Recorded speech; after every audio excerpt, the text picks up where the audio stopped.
사도신경으로 우리의 신앙을 고백하겠습니다.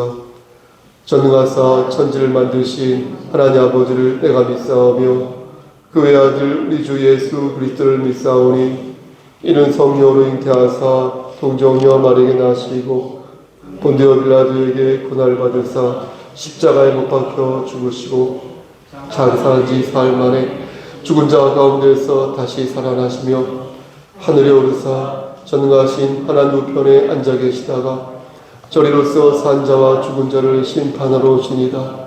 성령을 믿사오며 거룩한 공예와 성도가 서로 교통하는 것과 죄를 사해 주시는 것과 몸이 다시 사는 것과 영원히 서는 것을 믿사옵나이다. 아멘. 찬송가 314장 부른 후에 우리 대표의 강양수 권사님 기도 인도하시겠습니다.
주님께서 힘을 주셔서 항상 건강으로 채워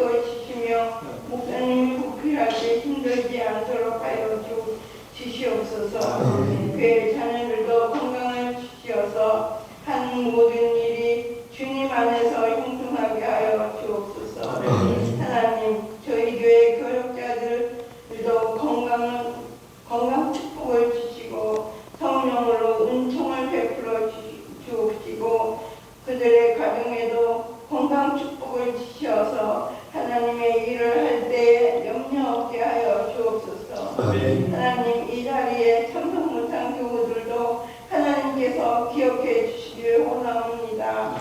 하나님, 저희 교회에는 스웨되고 낙심하는 자가 한 명도 없게 사랑으로 전입혀 주옵소서. 우리 교회가 이 지역을 주의 동산으로 바꾸어 놓는 살아있는 교회 되게 하옵소서. 이 모든 것을 주님께 맡기오며 예수 그리스도 이름으로 기도드립니다. 아멘.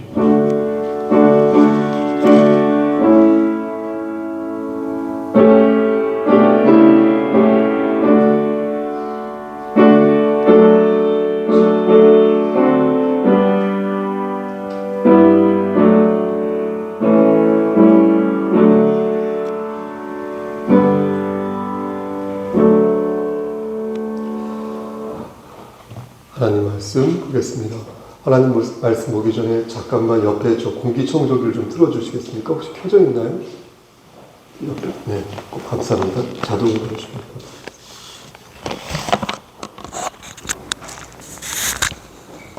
하나님 말씀 로마서 5장 1절에서 3절 말씀입니다.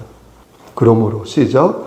그러므로 우리가 믿음으로 의롭다 하심을 받았으니 우리 주 예수 그리스도로 말미암아 하나님과 화평을 누리자.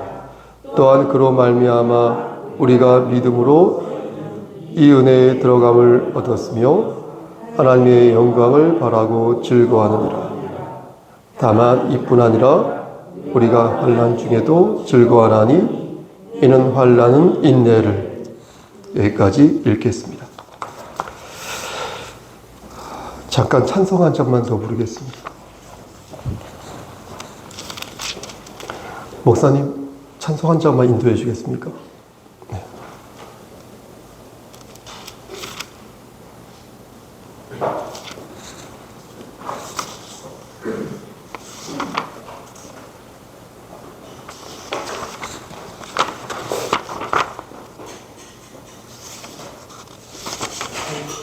찬송가 491장 찬송하겠습니다.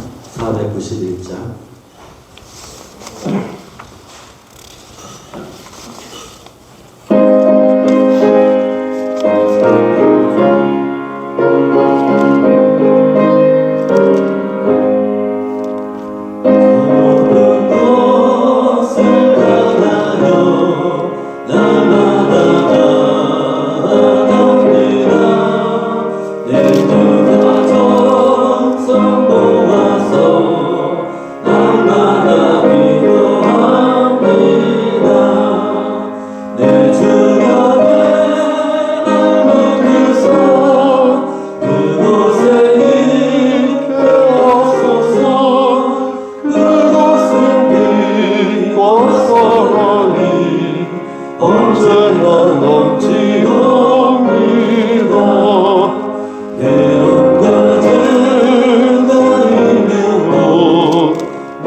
내 주를 따라 올라가 내 주를 따라 올라가 저 높은 곳에 웃어서 영원한 평안 누리며 즐거운 노래 부르리 내 주여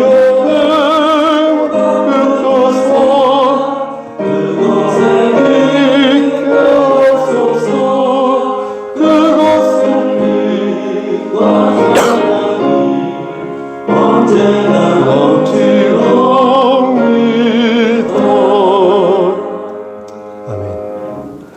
성경 말씀 다시 찾아 읽겠습니다. 제가 잘못 읽었습니다. 로마서 5장이 아니라 로마서 15장 1절부터 3절 말씀입니다. 로마서 15장 1절부터 3절까지입니다. 죄송합니다. 신약성경 259쪽에 1절부터 3절까지 말씀을 우리 합독하겠습니다. 믿음이 시작. 믿음이 강한 우리는 마땅히 믿음이 약한 자의 약점을 담당하고 자기를 기쁘게 하지 아니할 것이라. 우리 각 사람이 이웃을 기쁘게 하되 선을 이루고 덕을 세우도록 할지니라. 그리스도께서도 자기를 기쁘게 하지 아니하셨나니 기록된 바 주를 비방하는 자들의 비방이 내게 미쳤나이다 함과 같으니라. 아멘. 기도하십니다. 인간의 생사복을 주관하시는 하나님 아버지, 하나님의 크신 사랑을 진심으로 감사드립니다. 이 시간 간절히 바라고 하는 것은 우리 강양수 권사님에게 함께 하시고 인도하시사 영육의 강건함을 허락하여 주시고 그의 육신의 장막이 벗어지는 그날에 이를 때까지 장중에 붙잡아 주시기를 소원합니다. 마디가 아프고 여러 가지가 심신이 고달플 때에 하나님 말씀을 붙잡을 수 있도록 하시고 천국을 소망하며 다시금 일어설 수 있도록 주여 힘을 더하여 주시옵소서. 하나님, 이 시간 또한 하나님 말씀을 대언하고자 합니다. 부족하지만 하나님 말씀을 바르게 전할 수 있도록 도와주시옵소서. 그리고 우리 김규영 집사님에게도 함께 하시사 영육의 강건함을 지켜주시고 속히 회복될 수 있도록 주여 은총 베풀어 주시옵소서. 우리 심수연 집사님에게도 늘 함께하여 주시옵소서. 예수 그리스도 이름 받들어 감사하며 기도드려 싸움나이다. 아멘. 마태복음 19장 16절 이하의 말씀을 보면 여러분 잘 아시는 말씀입니다. 재물이 아주 많은 한 청년이 예수님을 이렇게 찾아왔습니다. 그렇죠? 찾아와서 내가 무슨 선한 일을 해야 영생을 얻을 수 있습니까? 라고 예수님께 여쭈었습니다. 여러분 이 말씀 잘 아시죠? 청년의 질문은 두 가지 차원에서 문제가 있었는데 하나는 보십시오. 하나는 애당초 인간은 선할 수가 없거든요. 애당초 인간은 선을 행할 수 없습니다. 그래서 선한 사람이 될 수 없습니다. 그게 문제이고요. 또 하나는 그럼 선을 행하면 천국에 갈 수 있냐라는 것입니다.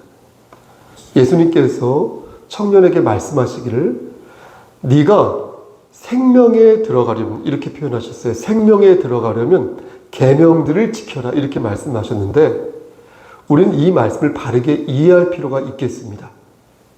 얼핏 여러분 이 말씀을 한번 생각해 보십시오. 얼핏 이 말씀을 읽거나 생각하면 우리가 계명을 지키면 영생을 얻을 수 있다. 천국에 갈 수 있다. 이렇게 이해가 되어집니다. 그런데 애당초 예수님께서는 앞에서 말씀드린 것처럼 대전제로 인간은 선을 행할 수 없다고 말씀하셨거든요. 그러니까 오직 하나님, 여호와 하나님만이 선을 행하실 수 있다고 말씀하셨거든요. 그런데 네가 생명에 들어가려면 계명들을 지키라고 말씀하고 계시니 이것은 말이 앞뒤가 안 맞죠. 그렇지 않습니까? 이 창은 모든 것을 뚫을 수 있고 이 방패는 모든 것을 막을 수 있다라고 말하면 어느 한쪽은 거짓말이거나 양쪽 다 거짓말이겠죠. 모순인 것처럼. 그런데 인간은 선을 행할 수 없다고 말씀하시면서 네가 생명에 들어가려면 계명들을 지키라 이렇게 말씀하고 계시니 이걸 어떻게 이해할까요? 따라서 보십시오. 우리는 생명에 들어가려면 그러니까 영생을 얻으려면 천국에 가려면 쉽게 말씀드려서 천국에 가려면 계명들을 지켜야 한다는 이 말씀을 바르게 이해할 필요가 있다는 것입니다. 이 말씀은 보십시오. 계명을 너희가 지키게 되면 너희가 영생을 얻을 수 있다라는 말씀이 아니라 영생을 받은 자라면 마땅히 계명을 지키는 생활을 해야 할 것이다라는 것입니다.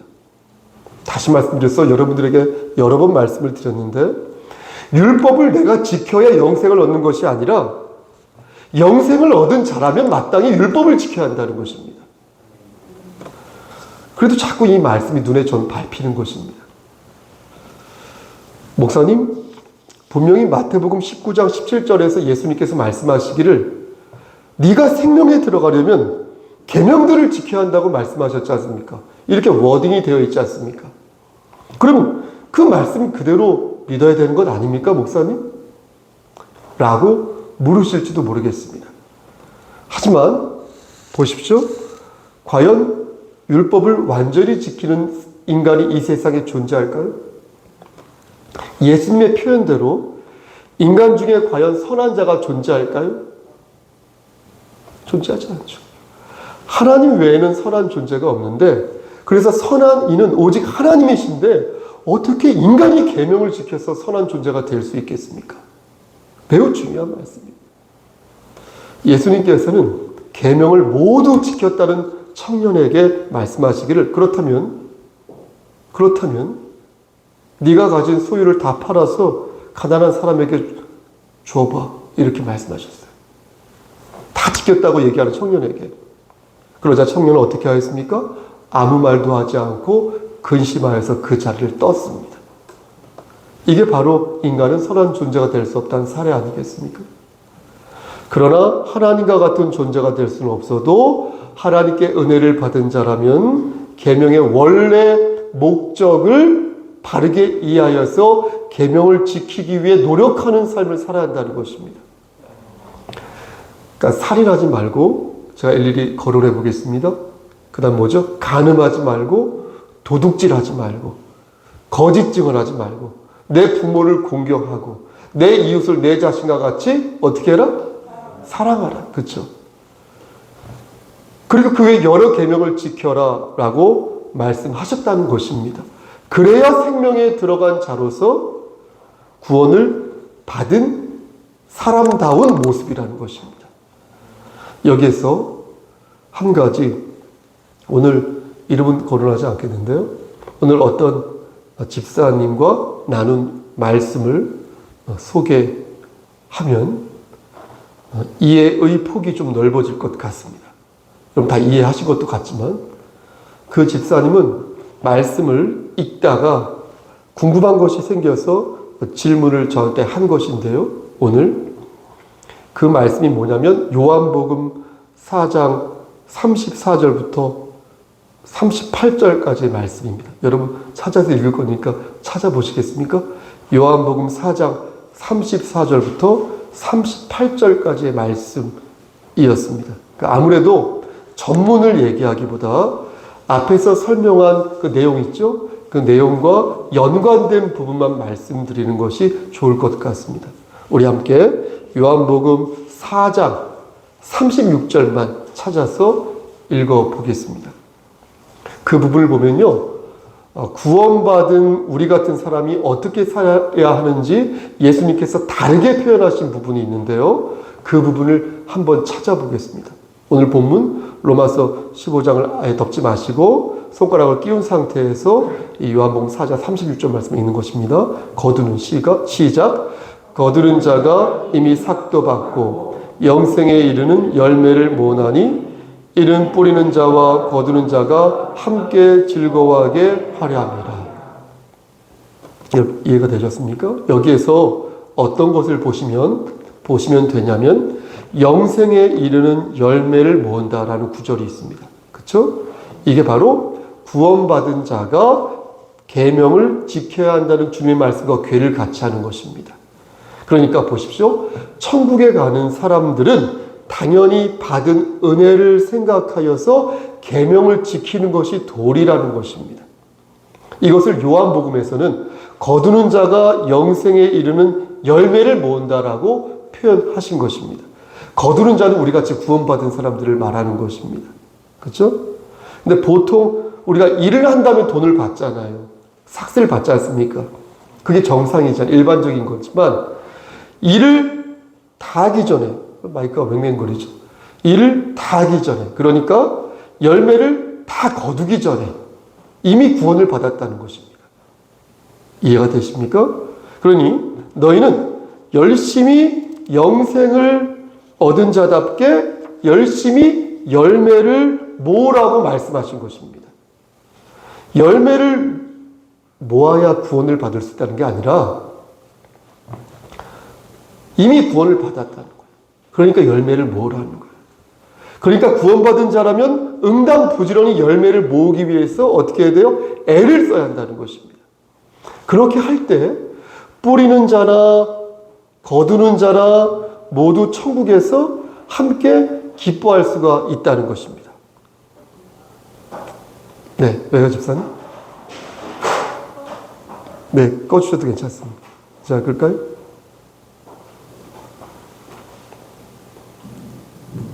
네, 고맙습니다. 그러니까 앞에 말씀 다시 말씀드리겠습니다. 구원을 받은 자라면 응당 부지런히 열매를 모으기 위해서 애를 써야 하는데 그렇게 할 때 뿌리는 자, 제가 지금 뿌리고 있지 않습니까? 뿌리는 자나 거두는 자나 모두 하늘나라에서 기뻐할 수 있다는 것입니다. 제가 지금 여러분들에게 말씀을 전하고 있는데 이것은 뿌리는 자의 모습이겠죠. 그럼 여러분들은 무엇을 하시는 것입니까? 여러분들도 똑같이 뿌릴 수가 있습니다. 처음 말씀을 접하는 자에게 복음을 전하면 여러분들도 저와 같이 뿌리는 자가 되는 것입니다. 그럼 뿌리는 자만 있으면 될까요? 그렇지 않죠. 물을 주는 사람도 필요하죠. 심기만 하고 물을 주지 않으면 어떻게 됩니까? 그렇죠. 그렇죠. 말라서 죽죠. 그러므로 교회는 공동체의 일이 따로 있다는 것입니다. 혼자서 하는 게 아니라 함께 하는 거예요. 다 일이 있다는 것이에요. 심는 사람이 있으면 반드시 물을 주어야 하는 사람이 있고요. 물을 주는 사람이 있으면 반드시 심는 사람이 있어야 한다는 거예요. 그러면 심는 사람은 늘 심고 물을 주는 사람은 늘 물을 줄까요? 그게 아니라는 거예요. 저 역시 저 자리에 앉아서 말씀을 들을 수 있다는 거예요. 여러분도 이곳에 와서 말씀을 선포할 수 있다는 거예요. 복음을 증거할 수 있다는 거예요. 그래서 심은 것에 물을 줄 때가 있고 물을 주면서 열매를 기대할 수 있다는 것입니다. 하지만 여기서 중요한 것은 그것을 자라게 하시는 분이 하나님이라는 사실을 여러분 믿어야 한다는 것입니다.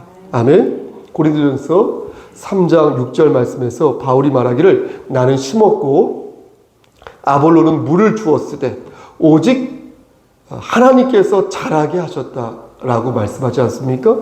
그러니까 하나님께서 자라게 하지 않으시면 아무 소용이 없다는 것입니다. 이와 비슷한 말씀이 바로 잠언 16장 1절 말씀인 것입니다. 여러분 이 말씀 기억하실 겁니다. 마음의 경영은 사람이 우리가 하는 거죠. 우리가 뭔가 생각하지 않습니까?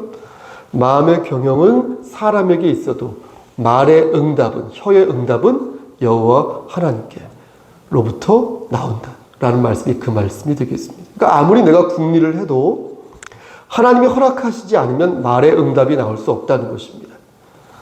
오늘 본문도 위와 같은 선상에서 이해할 수 있습니다. 구원을 받은 사람을 다르게 표현하면 믿음이 있는 사람이라고 말할 수 있는데 문제는 믿음이 강한 사람만 있는 게 아니라 믿음이 약한 사람도 있다는 것입니다. 성경에서 믿음을 말할 때 크게 두 가지로 여러분 생각하면 좋을 것입니다. 하나는 예수 그리스도 자신을 믿음이라고 보는 것입니다. 이렇게 되면 믿음이 있다는 것은 내 안에 누가 계시다는 거예요? 그렇죠. 예수님이 계시다는 것이죠. 그래서 믿음으로 귀신을 쫓고 믿음으로 병마와 싸워 이겼다는 것은 나의 신념으로 그렇게 됐다는 것이 아니라 예수 그리스도의 능력으로 그렇게 됐다는 것입니다. 아멘. 믿음의 두 번째 의미는 우리가 일반적으로 알고 있는 그 의지, 신념을 말합니다. 기독교에서는 이것을 영역이라고 말을 하는데요. 그러므로 믿음이 강하다는 것은요, 영적으로 강하다는 것이에요.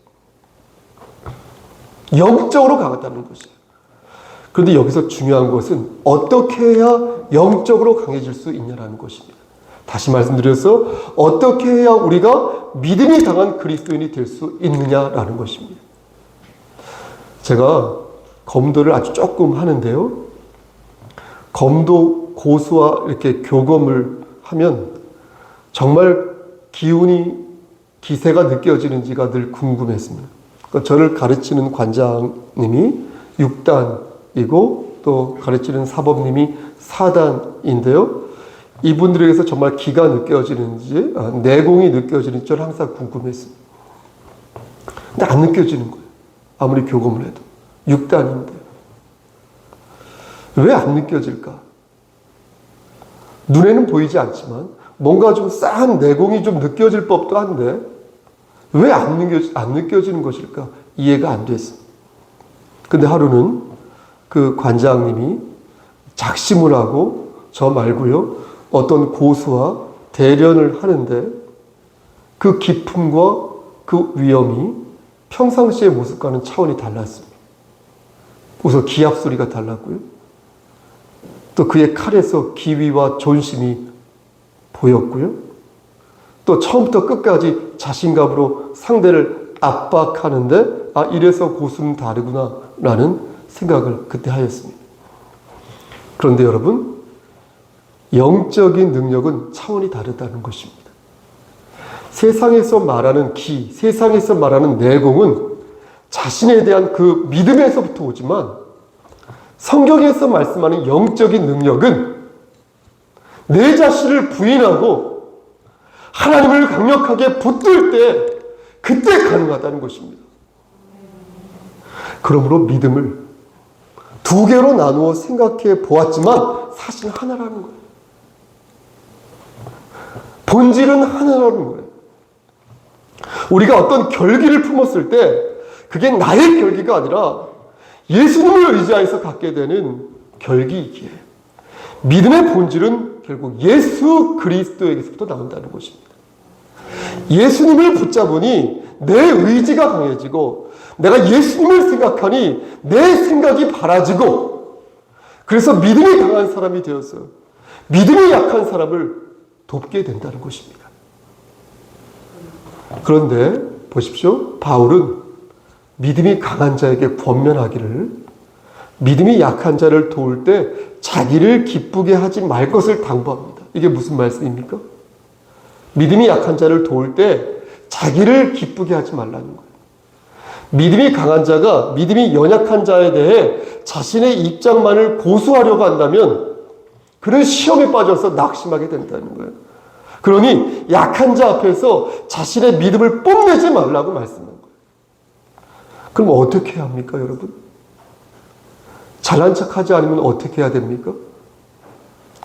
저는 수요 강서를 준비하면서 그럼 성경은 어떻게 하라고 말씀하실까?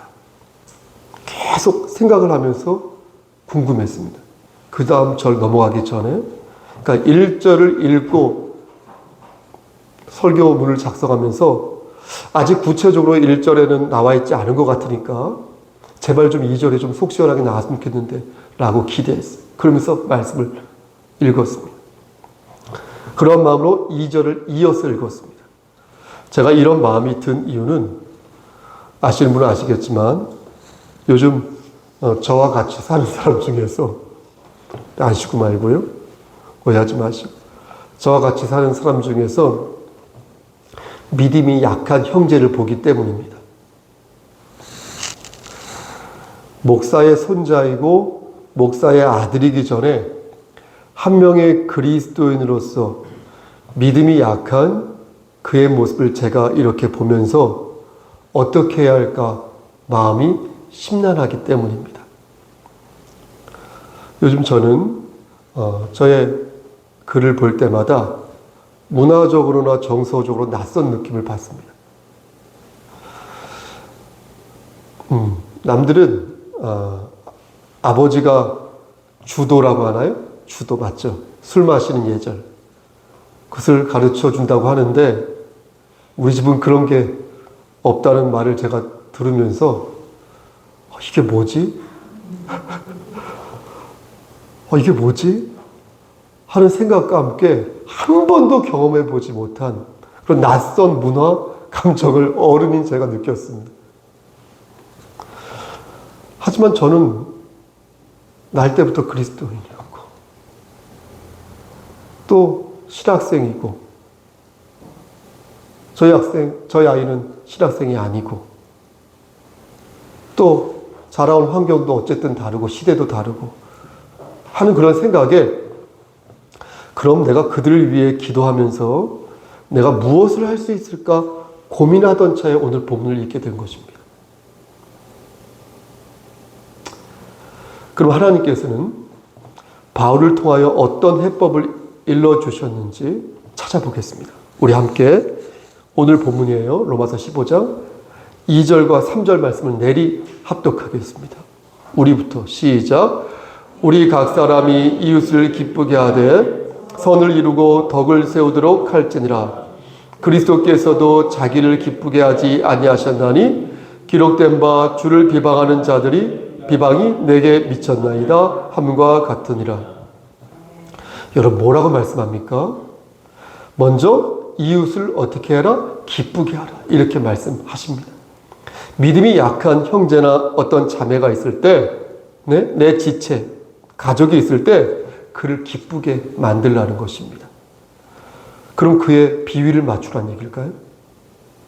그의 기분을 맞추라는 얘기일까요? 듣기 좋은 말만 하면서 그가 원하는 바를 채워주라는 말일까요? 저도 아이들과 함께 가끔씩 맥주잔을 기울이면서 그들의 눈높이에서 그들과 소통하며 공감하는 모습을 보여야 할까요? 아마도 저의 아이들은 제가 그렇게 하기를 원치 않을 것입니다. 그리고 성경에서 말씀하는 이웃을 기쁘게 하라는 것도 그런 뜻이 아닙니다. 2절에서 핵심은 선을 이루고 덕을 세우라는 데 있습니다. 그러니까 선을 이루고 덕을 세우지 않으면서 상대를 기쁘게 하는 일은 옳은 일이 아니라는 것입니다. 다시 말씀드려서 선을 이루고 덕을 세우면서 얼마든지 상대를 기쁘게 할 수 있다는 것입니다. 그럼 선을 이루는 것은 무엇이고 덕을 세우는 것은 무엇일까요? 선을 이룬다는 것은 상대의 약점을 공격하기보다 그것을 감싸주고 이해한다는 뜻입니다. 예를 들어보겠습니다. 예를 들어서 믿음이 약한 형제가 밤늦게까지 게임을 하거나 혹은 술을 마시거나 혹은 도박을 하거나 혹은 폭력을 일삼거나 혹은 그 외 딴짓을 할 때, 참고로 저희 아이가 그런 것은 아닙니다. 오해하지 마시고요. 그것을 약점으로 알고 그가 그 약점을 보완할 때까지 선을 이루라는 것입니다. 그럼 어떻게 이룰 수 있을까요? 그 뒤에 나오는 덕을 세우는 것이 그 방법이 되겠는데, 믿음이 약한 그 사람이 선을 이룰 수 있도록 덕을 세우라는 것입니다. 그럼 누가 선을 이루고 누가 덕을 세우는 것일까요? 바로 믿음이 강한 자가 그렇게 해야 한다는 것입니다. 믿음이 강한 자가. 믿음이 강한 자가 믿음이 약한 자에게 영적인 유익을 보여줌으로써 그들이 일어설 수 있도록 그들을 권면해야 한다는 것입니다. 그런데 여기에서 중요한 사실이 하나 있습니다. 3절 첫 번째 줄을 보시겠습니까? 3절 첫 번째 줄을 보면 그리스도께서도 자기를 어떻게 하지 아니하셨다? 그렇죠. 기쁘게 하지 아니하셨다 라고 말씀하는데, 이 부분이 오늘 강설의 핵심이 되겠습니다. 우리는 믿음이 약한 남편 혹은 믿음이 약한 아내를 보고 그가 믿음이 약하니 영적인 유익을 그에게 보여줌으로써, 내가 그에게 영적인 유익을 보여줌으로써 그를 바로 세우겠다라고 생각합니다. 그렇죠? 저 역시도 그렇게 생각하였습니다. 저의 아들과 저의 딸의 믿음이 약하니 저들이 바로 설 수 있도록 내가 저들에게 영적인 유익을 보여줌으로써 저들도 나를 따라 선을 이루고 덕을 세우게 해야겠다라고 생각했습니다. 그런데 오늘 본문을 읽으면서 제가 중요한 사실 한 가지를 빠뜨렸다는 사실을 알게 됐습니다. 어쩌면요, 그것은 이미 사실은 제가 알고 있었으나 모른 척하면서 숨겨온 말씀의 강령일지도 모릅니다. 우리는 믿음이 약한 자에게 영적인 유익을 보일 때 우리 마음속을 객관적으로 솔직하게 돌아볼 필요가 있다는 것입니다. 하나님께서는 분명히 자신을 위하여 영적인 유익을 보이려 하지 말고 그 사람을 위하여, 상대를 위하여, 믿음이 약한 자를 위하여 영적인 유익을 보이라고 말씀하셨는데 정말 그렇게 하였는지 우리 자신을 돌아보자는 것입니다. 저는 그러지 않았어요. 그러지 않은 것 같아요가 아니라 그러지 않았어요. 저의 아이들을 통해서 믿음이 약한 모습을 보았을 때 나의 불만과 나에게 돌아오는 불쾌함을 생각했지 정작 그들의 연약함을 생각하지는 않았습니다. 이해가 되십니까?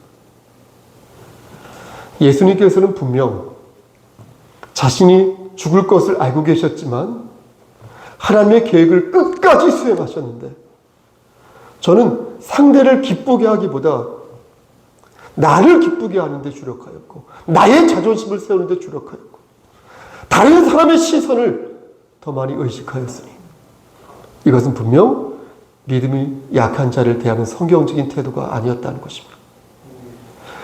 물론 하나님께서는 그렇게 사는 것이 매우 힘든 일이라고 말씀해 주셨습니다. 3절 끝부분을 보니까 사도 바울도 어때요? 그 대단하신 사도 바울도 주를 비방하는 자들에 의해 온갖 순환을 받았음을 알 수 있습니다. 하지만 그럼에도 불구하고 하나님께서는 오늘 본문을 들어서 우리에게 가르치시는 것입니다. 너희가 비록 자식에게 상처받고 너희가 비록 부모에게 상처받고 너희가 비록 남편과 아내에게 상처 입고 너희가 비록 믿었던 형제와 자매와 목사에게 상처를 입었을지라도 그래서 사람들의 비난과 사람들의 반대에 부딪혀서 오해와 중상을 받았을지라도 너희는 끝까지 그리스도의 모범에 따라 나를 기쁘게 하기보다 믿음이 약한 자를 기쁘게 하기 위해 힘써야 할 것이다. 이것이 바로 하나님께서 오늘 본문을 통해 저와 여러분들에게 일러주신 가르침이 되겠습니다. 말씀 마칩니다. 사랑하는 우리 성석교회 성도 여러분, 우리는 형제와 자매를 위한다고 말하지만 많은 부분에서 나의 자존심과 나의 만족을 위해 그들에게 애정을 쏟는 경우가 많습니다. 나의 만족을 위해서. 자식의 영혼이 잘 되기를 바란다고 말하지만 자식의 영혼보다 자식의 범사가 잘 되기를 바랄 때가 많이 있습니다. 하나님께서는 오늘 본문을 들어 우리에게 말씀하십니다. 귀 있는 자는 성령의 음성을 들으시기를 바랍니다. 너희는 그리스도의 모범을 따라 그들에게 영적 유익을 가르치라. 그러나 그의 약점을 까발리는 데 주력하지 말고 그것을 감싸주고 관리하는 데 주력하라. 그리고 이 모든 것이 너의 명예요 너의 기쁨이기보다 진정 그가 잘 되기를 바라는 마음으로 그가 하나님 앞에서 일어설 수 있도록 그를 도우라. 그를 위해 할 수 있는 최선의 방법은 내가 먼저 선을 이루고 내가 먼저 덕을 세우는 것이니 너 자신부터 믿음이 강한 자가 되어라. 여러분, 설령 우리가 다시 믿음이 약한 자가 될지라도 그래서 자빠지고 쓰러져서 넘어지고 깨질지라도 포기하지 마시고 자기를 기쁘게 하지 아니하시는 예수 그리스도의 사랑을 생각하며 다시 일어서시기를 바라겠습니다. 믿음이 강한 자나 믿음이 약한 자나 모두 주 안에서 선을 이루고 덕을 세워가시기를 주님의 이름 받들어 간절히 축원합니다. 아멘. 기도하십니다. 하나님, 정말로 그 사람을 위해서 믿음이 약한 그 사람을 위해서 덕을 세우고 기도할 수 있도록 우리의 마음을 이끌어 주시옵소서. 예수 그리스도인 받들어 감사하며 기도드렸사옵나이다. 아멘.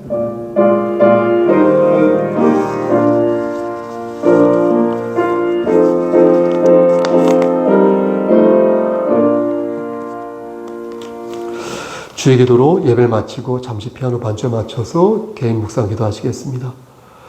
하늘에 계신 우리 아버지여, 이름이 거룩히 여김을 받으시오며 나라가 임하옵시며 뜻이 하늘에서 이루어진 것 같이 땅에서도 이루어지이다. 오늘날 우리에게 일용할 양식을 주옵시고 우리가 우리에게 죄진 자를 사하여 준 것 같이 우리의 죄를 사하여 주시옵고 우리를 시험에 들게 하지 마시옵고 다만 악에서 구하옵소서. 나라와 권세와 영광이 아버지께 영원히 쌓옵나이다. 아멘. 잠시 기도하십니다.